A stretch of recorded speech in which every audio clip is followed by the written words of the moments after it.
안녕하십니까. 8월 7일 월요일 말씀 묵상 함께 시작하겠습니다. 오늘도 주님께서 우리 가운데 평안을 허락하여 주시고 그 큰 꿈 가운데 기쁨을 누릴 수 있기를 간절히 기도합니다. 오늘 본문은 이사야 2장 22절부터 3장 12절까지 말씀입니다. 날마다 솟는 샘물에서는 3장 1절에서부터 12절까지인데요. 지난 토요일에 묵상하지 않은 2장 22절까지 함께 묶어서 함께 묵상해 보도록 하겠습니다. 오늘 본문 조금 무거운 내용일 수도 있습니다만은 오늘 본문을 통해서 우리가 하나님의 나라와 교회에 대해서 한번 생각해 보는 시간 가졌으면 합니다. 그럼 먼저 말씀 보시겠습니다. 너희는 인생을 의지하지 말라. 그의 호흡은 코에 있나니 새말 가치가 어디 있느냐. 보라, 주 만군의 여호와께서 예루살렘과 유다가 의뢰하며 의지하는 것을 제하여 버리시되 곧 그가 의지하는 모든 양식과 그가 의지하는 모든 물과 용사와 전사와 재판관과 선지자와 복술자와 장로와 오십부장과 귀인과 모사와 정교한 장인과 능란한 요술자를 그리하실 것이며 그가 또 소년들을 그들의 고관으로 삼으시며 아이들이 그들을 다스리게 하시리니 백성이 서로 학대하며 각기 이웃을 잔해하며 아이가 노인에게 비천한 자가 존귀한 자에게 교만할 것이며 혹시 사람이 자기 아버지 집에서 자기의 형제를 붙잡고 말하기를 내게는 겉옷이 있으니 너는 우리의 통치자가 되어 이 폐허를 내 손 아래로 두라 할 것이면 그날에 그가 소리를 높여 이르기를 나는 고치는 자가 되지 아니하겠노라.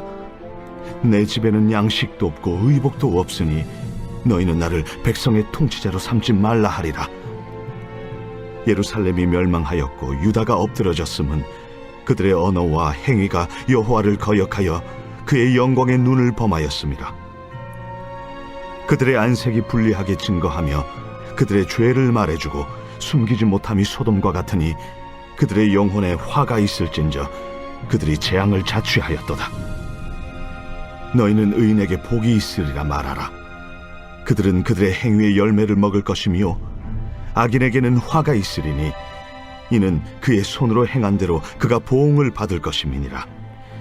내 백성을 학대하는 자는 아이요 다스리는 자는 여자들이라. 내 백성이여 내 인도자들이 너를 유혹하여 내가 다닐 길을 어지럽히니라. 계속해서 우리가 이사야를 묵상하고 있습니다. 이사야는 여호와의 날을 바라보고 있습니다. 그날은 하나님의 통치가 바로 서고 온 세상이 하나님의 말씀을 듣기 위해 예루살렘으로 모이는 세상 모든 족속이 하나님을 섬기는 그러한 시대죠. 우리가 앞서 묵상했던 2장 처음에 많은 백성이 여호와의 산에 오르면서 그의 전에 이르러서 그의 길을 가르치심을 배우고 그리고 그 길로 행하리라고 말하는 율법이 시온에서부터 나오고 여호와의 말씀이 예루살렘으로부터 나온다라고 노래하면서 그래서 하나님께서 통치하시고 우리가 그들의 칼을 쳐서 보습을 만들고 창을 쳐서 낫을 만드는 굉장히 소망이 가득한 정말 좋은 날이 임할 것 같은 그런 생각이 듭니다. 그런데 역설적으로 이것은 유다의 멸망을 이야기하는 문맥이거든요. 유다가 하나님의 말씀을 제대로 듣지 않고 다윗의 왕조를 따르던 그 왕들이 하나님의 말씀대로 통치하지 않다 보니까 그들이 하나님 나라의 자리에서 쫓겨나고 모든 나라가 다 하나님의 나라가 되는 그것을 노래하고 있는 역설적인 상황을 보여주고 있는 겁니다. 즉, 하나님께서는 손해보실 게 없어요. 하나님께서는 온 땅을 다 다스리시게 되고요. 이스라엘이 하나님 제대로 안 섬긴다고 해서 하나님은 급하실 것도 없고 아쉬우실 것도 없는 겁니다. 예루살렘은 파괴되고 이스라엘은 망하고 유대는 뿔뿔이 흩어질 것이고 다윗의 왕조는 끊어지겠지만 그 자리에 모든 나라의 백성들이 모여서 하나님을 섬기게 될 거다라는 이 역설적인 그림을 그려주고 있는 거예요. 너희 유다 백성들아, 하나님께서 너희들을 이렇게 생각하고 계신다. 너희가 너 이방의 여러 족속보다 다른 특별한 존재라고 생각하느냐? 그렇지 않다는 거죠. 너희가 하나님 앞에 바로 서지 못하면 너희들 자리에 이렇게 이방인들을 채우실 것이고, 이스라엘이, 유다가 있었는지 기억조차 못하는 상황이 되고 말 거다라고 경고를 한 후에 이제 그 멸망이 어떻게 이루어지는가를 오늘 본문을 통해서 보여주는 겁니다. 그런데 우리가 한 국가가 멸망한다는 것에 대해서 좀 생각을 해볼 필요가 있습니다. 한 국가가 멸망한다는 것은 그 리더십이 붕괴되는 것을 의미하는 거지, 그 나라에 사는 모든 사람들이 다 죽거나 사라진다는 것을 의미하지는 않습니다. 왕정사회가 무너지는 것은 왕이 그 자리를 잃는 것일 뿐이지, 사실 평민들의 입장에서는 자기를 다스리는 자가 달라졌을 뿐, 특별하게 큰 차이가 없을 수도 있는 거예요. 이사야는 바로 그것을 꿰뚫어 보고 있었기 때문에 오늘 본문에서 이 예루살렘의 왕과 그와 함께 했던 귀족들이 어떻게 몰락하게 되는가, 그것을 그려주고 있는 것입니다. 너희는 인생을 의지하지 말라. 인생, 왕과 귀족을 말하는 겁니다. 그 왕과 귀족이라는 자들은 호흡이 코에 있는 그냥 인간일 뿐이죠. 그러니 셈할 가치가 없습니다. 셈할 가치가 없다, 셈할 가치가 있다, 이 말은 뭐냐 하면요, 히브리어로 하샵인데요. 가장 먼저 이 단어가 사용된 곳이 바로 창세기 15장 6절입니다. 너무나도 유명한 구절이죠. 아브라함이 여호와를 믿으니 여호와께서 이를 그의 의로 여기셨다 할 때 그 여기셨다에 해당되는 단어가 바로 이 하샵입니다. 주목한다, 의미 있게 여긴다, 관심을 갖는다, 뭔가 중요한 존재로 여겨준다, 이런 의미로 보통 받아들여지는 단어예요. 그러니까 그들은 인생일 뿐이고 호로 호흡하는 특별한 존재로 여겨줄 이유가 없는 자들이다, 이 말입니다. 왕과 귀족들, 그렇게 대단한 자들이 아니라는 거예요. 사실 우리는 왕이 없는 사회를 살아가다 보니까 그게 바로 피부로 느껴지지 않는데요. 왕정사회에서는 그 국민들이 왕을 지키고자 하는 의지가 상당히 강하게 표출되는 것을 볼 수 있습니다. 사실 우리나라에서 3.1 운동 역시 대한독립만세 그러지 않았습니까? 대한독립만세가 무슨 뜻이에요? 대한제국 독립만세죠. 대한제국, 황제가 다스리는 나라를 복원하자. 그 대한제국이 만만대에 이어질 것이다, 이걸 외쳤던 거예요. 조선 왕조의 전통을 잇는 그 대한제국이 다시 세워져서 고종, 순종 그들의 왕위 복귀를 외쳤던 것을 우리가 이해해야만 됩니다. 그들은 그 이전까지 질서에서 우리들에게 왕이 있었고 그 왕이 다시 세워지기를 바랬던 거잖아요. 그만큼 왕정사회에서 살아가는 백성들은 왕을 굉장히 중요한 존재, 어떤 특별한 존재로 여기고 그 왕이 없어지면 큰일 날 것처럼 생각하는 경향이 있죠. 그런데 지금 이사야는 뭐라고 말하는 겁니까? 그 왕 의지하지 말라는 겁니다. 다윗의 후손이라고 해봤자 코로 숨쉬는 인간일 뿐이다. 그들을 대단히 여길 필요가 없다, 그 말이죠. 만군의 여호와께서 예루살렘과 유다가 의뢰하며 의지하는 것을 제하여 버리실 것이다. 없애버리실 것이다. 그가 의지하는 모든 양식과 모든 물을, 보통 왕이 전쟁을 준비할 때 가장 중시하는 것, 그 수비하기 위한 성 안에 양식과 물을 비치하는 것, 그게 가장 중요하거든요. 그래서 이렇게 예루살렘과 같은 천혜의 요새에 양식과 물이 비치되어 있으면 견딜 수 있다, 버틸 수 있다, 그렇게 생각하게 되어 있단 말입니다. 그런데 하나님은 그 양식과 물을 제거해 버릴 것이다. 성 안에 들어가서 적의 공격을 막아낼 때 양식이 떨어지고 물이 떨어지면 그 성은 함락될 수밖에 없죠. 그뿐 아니라 용사, 전사, 재판관, 선지자, 그리고 50부장, 귀인, 모사, 상인, 이러한 사람들이 다 제거될 것이다. 그렇게 말씀을 하시는데 여기에 재미있는 것이 복술자와 요술자들이 포함되어 있습니다. 유대의 지도층에 용사, 전사, 재판관, 선지자 이거는 알겠는데 거기에 복술자와 요술자가 포함되어 있다는 것은 무엇을 의미합니까? 그들 가운데 심각한 우상 숭배와 이교적 요소들로 인한 오염이 있다는 것을 보여주는 거죠. 이 당시 귀인들, 귀족들, 왕족들이 이 모양이었기 때문에 이사야는 이 모든 것이 다 하나님에 의해서 제거될 것이다 라고 예언을 하고 있는 겁니다. 그래서 이들이 다 제거되게 되면 어떻게 됩니까? 나라의 리더십이 붕괴되겠죠. 왕은 사라지고 귀족도 사라지고 누가 지도력을 갖느냐?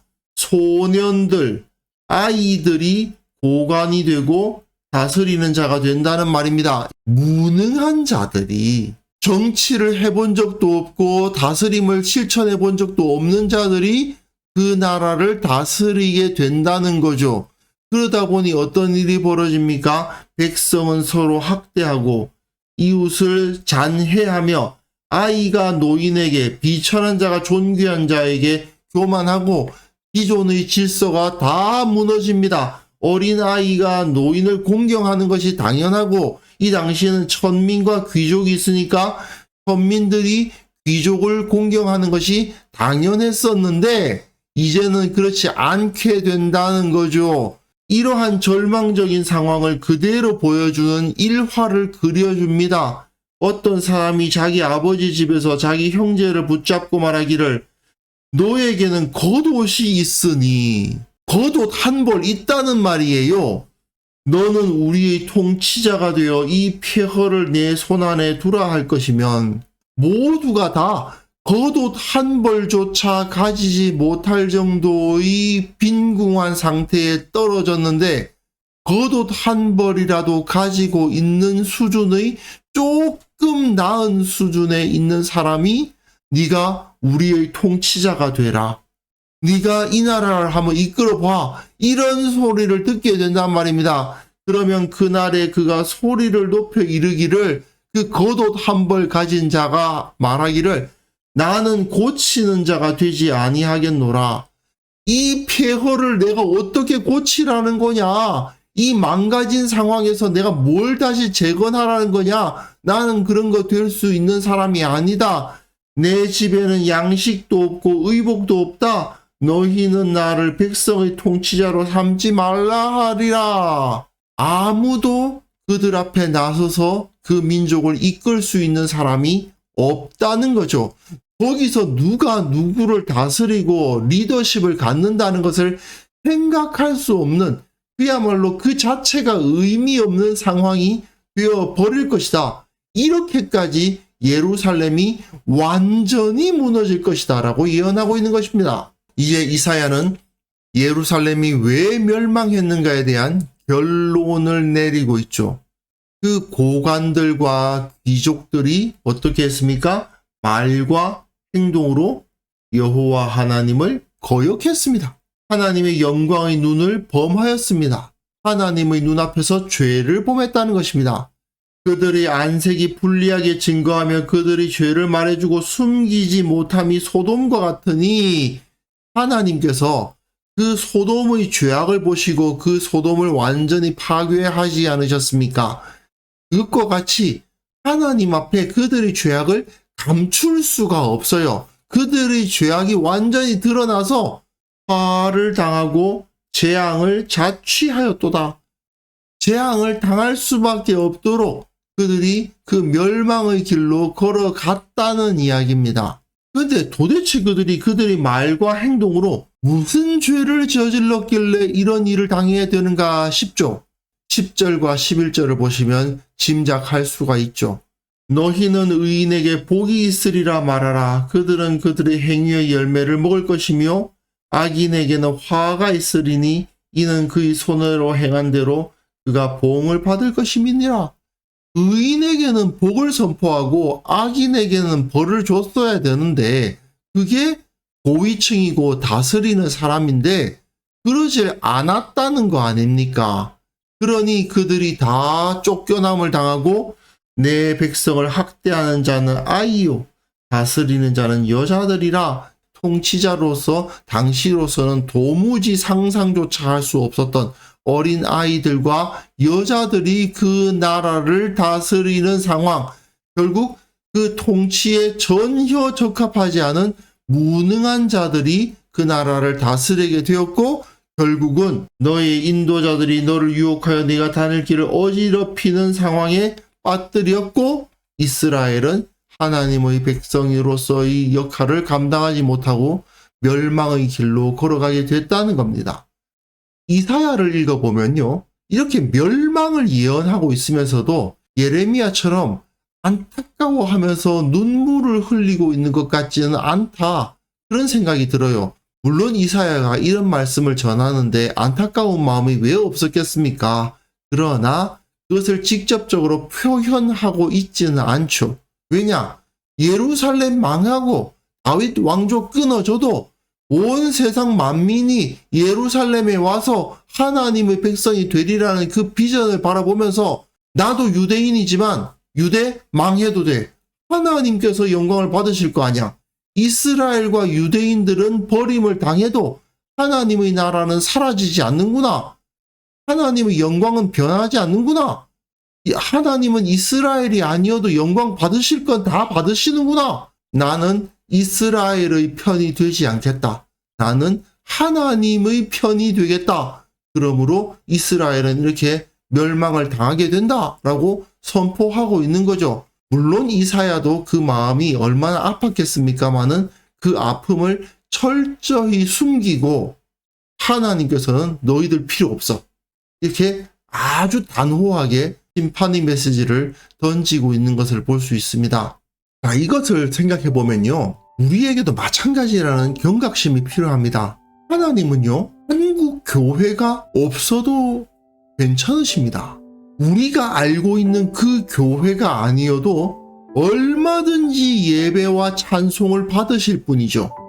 교회 건물이 없어져도, 목회자들이 없어져도 하나님께서는 자기 백성들 얼마든지 불러 모으실 수 있고요. 그들로 하여금 하나님의 영광을 노래하게 할 수 있습니다. 회례 요한이 외쳤던 말씀이 그거 아닙니까? 돌들로도 아브라함의 자손을 충분히 만드실 수 있다. 예, 이걸 우리가 깨달아야 됩니다.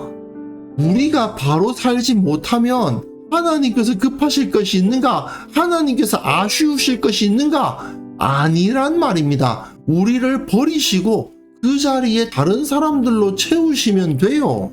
교회가 문제가 있음에도 불구하고 우리의 모습 가운데 타락하고 부족하고 죄악으로 물든 모습이 있음에도 불구하고 그래도 하나님은 우리가 교회니까 유지해 주실 거야.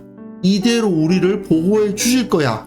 이런 생각하면 안 된다는 겁니다. 이 현 상황이 그대로 유지되는 것이 하나님의 뜻이라고 착각해서는 안 되는 겁니다.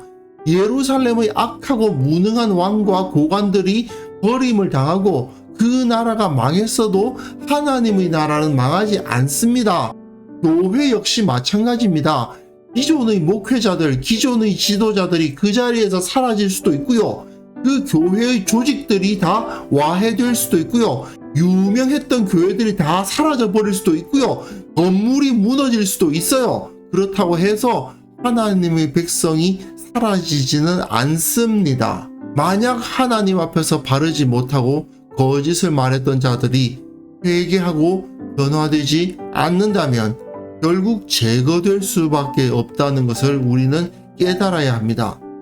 우리는 진실한 자들이 하나님의 백성을 이끌게 되고 진정 하나님을 온전히 섬기는 자들이 결국 그 교회의 진정한 지도자가 되고 남은 자가 된다는 사실을 우리는 꼭 기억할 필요가 있는 것이죠.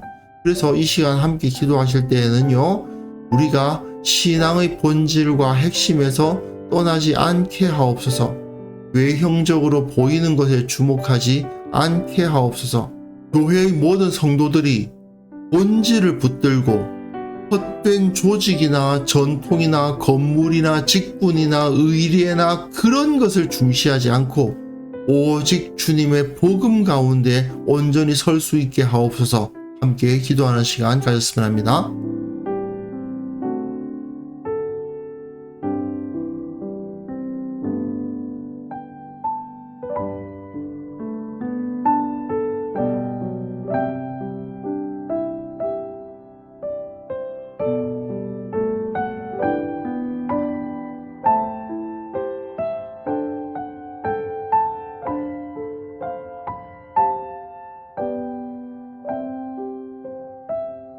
하나님 아버지, 한국 교회에 너무나도 부끄러운 소식들이 많이 들려오고 있고 정말 교회로서 있어서는 안 되는 모습들이 나타나는 것을 보면서 우리가 탄식하며 주님 앞에 기도합니다.